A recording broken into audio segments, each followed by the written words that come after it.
দেখতে দেখতে একদিন শুনবেন আপনাদের এই পরিচিত আনিসুর রহমান আশরাফি, যে আপনাদের গ্রামে আসতো, বয়ান করত, হঠাৎ একদিন শুনবেন সেও নাই, সেও হারিয়ে গেছে অন্ধকার। এটাই বাস্তবতা, এটাই চিরসত্য। এতটা চির বাস্তবতায় আমরা ভুলে যাই কেমনে। ভাই, যুবক ভাই, নামাজ না পড়ে কেমনে থাকো? মুসলমানের বাচ্চা তুমি, তুমি হিন্দুর সন্তান না, তুমি ইহুদির বাচ্চা না, তুমি খ্রিস্টানের বাচ্চা।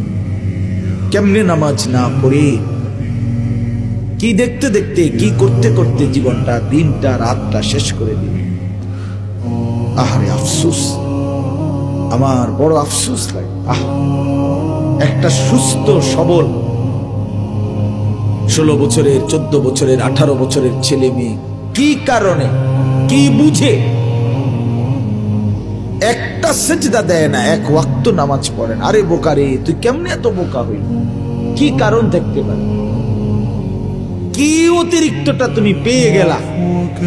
কি এমন সুখ পাইলা, কি এমন স্বাদ পাইলা, কি এমন আনন্দ আর মজা পাইলা যেটা আমরা কেউ পাইলাম না? যে মজার, যে সুখের জন্য তুমি তোমার আল্লাহকে ভুলে গেলা, একটা সেজদা দিলা না, এক ওয়াক্ত নামাজ পড়লা না।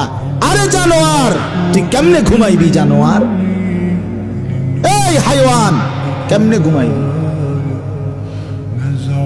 আরে নাফরমান, কেমনে ঘুমাইবি? তোরে যদি ঘুমের মধ্যে ফেরেশতা লাথি মারে, তোরে যদি ঘুমের মধ্যে ফেরেশতা মাথা তুলে আসার মারে,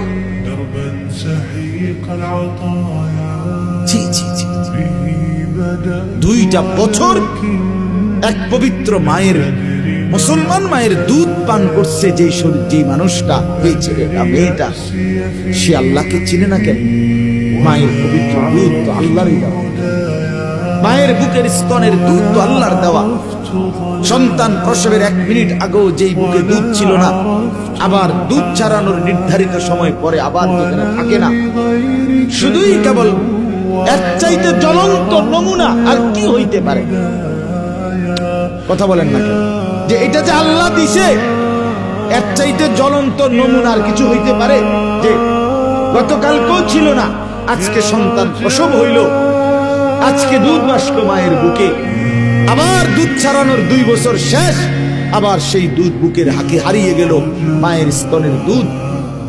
তাহলে এটা যে সরাসরি ভিন্ন কেউ দিচ্ছে, এটা কি বোঝা যায় না?